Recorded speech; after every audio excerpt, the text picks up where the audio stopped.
तो भाई finally Seth Rollins ने सीएम पंक को अटैक कर दिया मंडे नाइट रॉ पे। ड्रू मैकेंटायर की वापसी हो चुकी है और एक बहुत ही unexpected turn in the 10 year celebration of New Day. 2024 साल की one of the best opening segments हुई है आज मंडे नाइट रॉ की।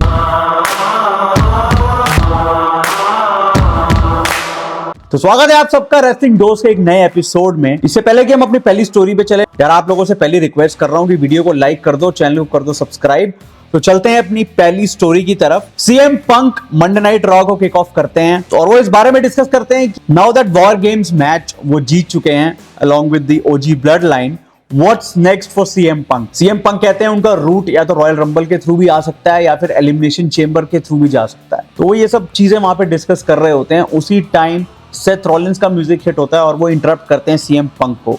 रॉलिंस अपनी एंट्री लेते हैं रिंग में और वो सीएम पंक को बोलते हैं कि आई विश कि जब तुम डब्ल्यूडब्ल्यूई में वापस आए मुझे तुम्हें तभी मार देना चाहिए था। और वो इस बारे में लास्ट एक साल से सोच रहे हैं। उसी के जवाब में सीएम पंक उनको कहते हैं कि क्या तुम मेरे बारे में अभी तक सोच रहे हो, क्योंकि मैं तुम्हारे बारे में बिल्कुल नहीं सोचता हूँ। सीएम पंक कहते हैं कि मुझे अपना फ्यूचर पता है and you are not a part of it. भाई ये सुनते ही वहां पे सेथ रॉलिंस अटैक कर देते हैं सीएम पंक को और दोनों के बीच में एक ब्रॉल स्टार्ट हो जाती है और उस ब्रॉल को रोकने आते हैं जे उसो और सैमी ज़ेन। जे उसो सीएम पंक को लेकर रिंग के बाहर चले आते हैं, सैमी ज़ेन सेथ रॉलिंस के साथ रिंग में ही रहते हैं।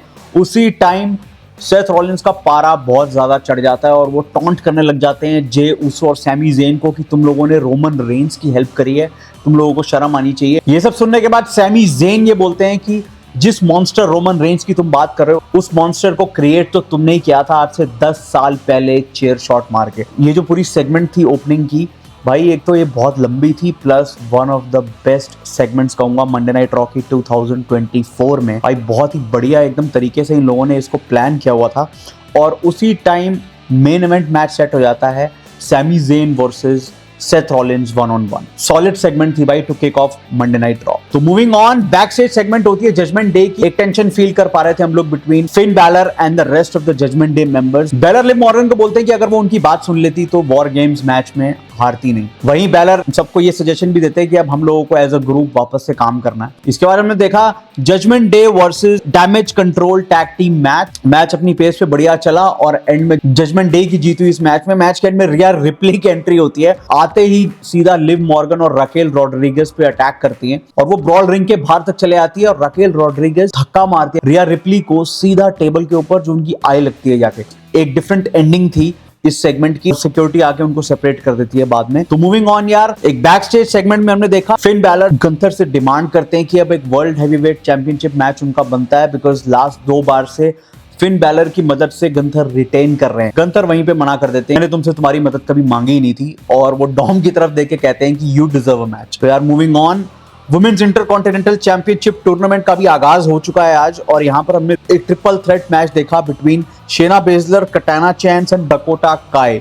डकोटा काय ये वाला मैच जीत के वुमेन्स इंटरकॉन्टिनेंटल टूर्नामेंट में एडवांस कर चुकी हैं। तो मूविंग ऑन, अब बारी थी न्यू डे 10 ईयर सेलिब्रेशन की। भाई एडम पियर्स रिंग में होते हैं और रिंग पूरा सजा होता है और वो इंट्रोड्यूस करते हैं कोफी और जेवियर को और वो कॉन्ग्रेचुलेट करते हैं दोनों को for 10 years of New day in WWE. Coffee और जेवियर ये दोनों WWE यूनिवर्स को थैंक करते हैं for their overwhelming support over the years.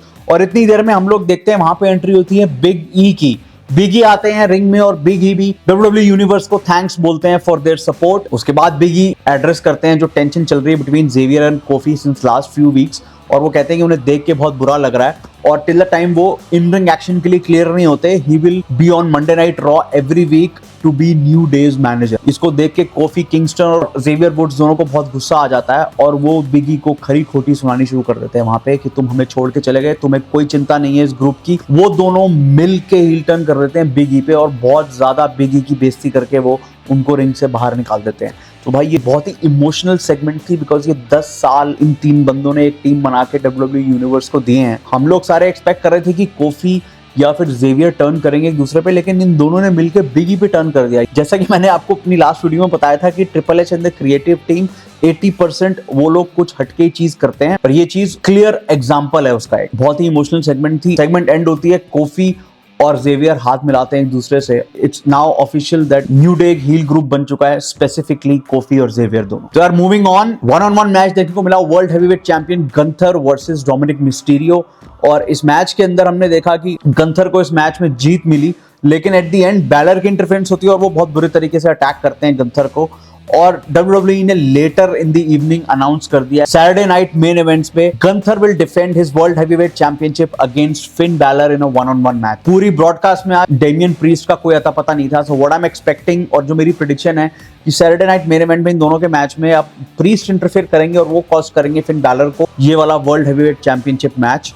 तो इसके बाद जाके priest versus Balor 1-on-1 most probably royal rumble के अराउंड या फिर जो रॉ का नेटफ्लिक्स पे डेब्यू होना है वहां पे 1-on-1 मैच हमें देखने को मिल सकता है। तो यार मूविंग ऑन, बैक स्टेज एक सेगमेंट हो रही होती है, वहीं पर हम पीछे देखते हैं कि किसी ने जे ऊसो पे बुरे तरीके से अटैक करा है एक लेड पाइप से और वहां पे बहुत सारे बैक स्टेज ऑफिशियल्स और रेफरीज वगैरह आ जाते हैं चेक करने की जे ऊसो ठीक है या नहीं।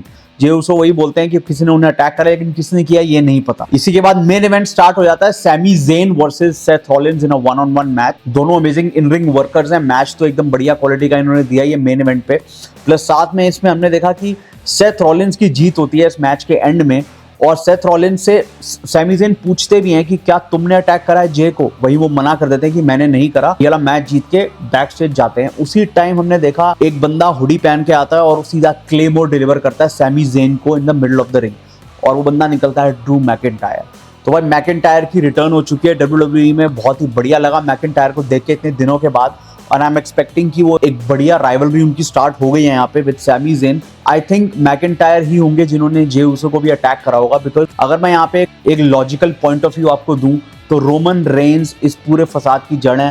रोमन रेंस की इन लोगों ने हेल्प करी है और तभी सेथ रॉलिन्स भी इनसे खफा हो रखे हैं और अब ड्रू मैकिंटायर ने भी इन दोनों को अटैक कर दिया है। तो रोमन रेंस की वजह से सारी प्रॉब्लम्स हो रखी हैं यहाँ पे। तो ये कहना गलत नहीं होगा कि Roman Reigns is the core of WWE, there is no doubt about that. यार ये था मंडे नाइट रॉ का एपिसोड। बहुत सारे ओपन एंडेड क्वेश्चंस हैं इसके अंदर कि आगे जाके स्टोरी लाइन क्या शेप लेगी और बहुत मजा आने वाला है आगे जाके, बिकॉज ये बहुत ही बढ़िया एपिसोड था मंडे नाइट रॉ का। मुझे वेट है फ्राइडे नाइट स्मैकडाउन की, मैं देखना चाहता हूँ कि ब्लड लाइन सागा में नेक्स्ट चैप्टर क्या होने वाला है।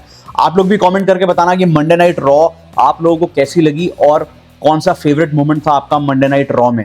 तो यार वीडियो करता हूँ यहीं पे एंड, वीडियो कर दो लाइक, चैनल कर दो सब्सक्राइब। मैं आपसे मिलता हूँ एक नई वीडियो में। टिल देन टेक केयर और जय हिंद।